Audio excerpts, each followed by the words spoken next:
Part 6. Tässä osassa tehtiin relejärjestelmä vahvistimille, eli enää vahvistimet ei käynnisty soittimen kanssa,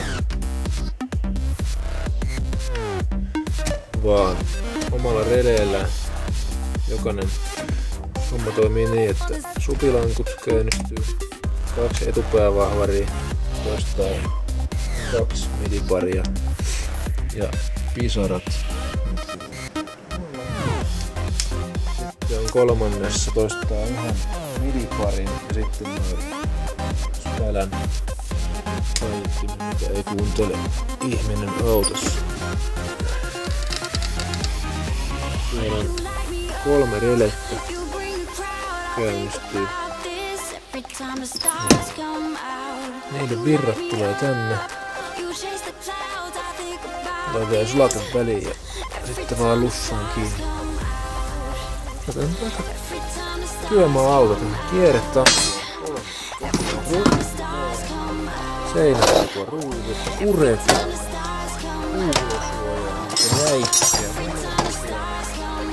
Mikä kalastusopas? Ei tule löysin. Aika laista työmaa valo. Joo, se oli tämän päivän homma.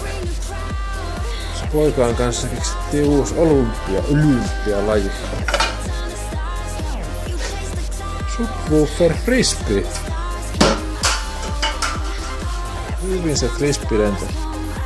Sitten unohtui sanoa äskeisesti, että tehtiin tämmönen suojapaneeli. Suojana kaikki nyt on.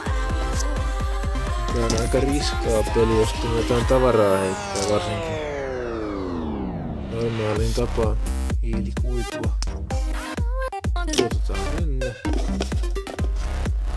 Painetaan. Niin. Se on taas, kun sitä voi käyttää normaalisti. Voi laittaa tavaraa. Mitä se nyt tahtoo laittaa sieltä?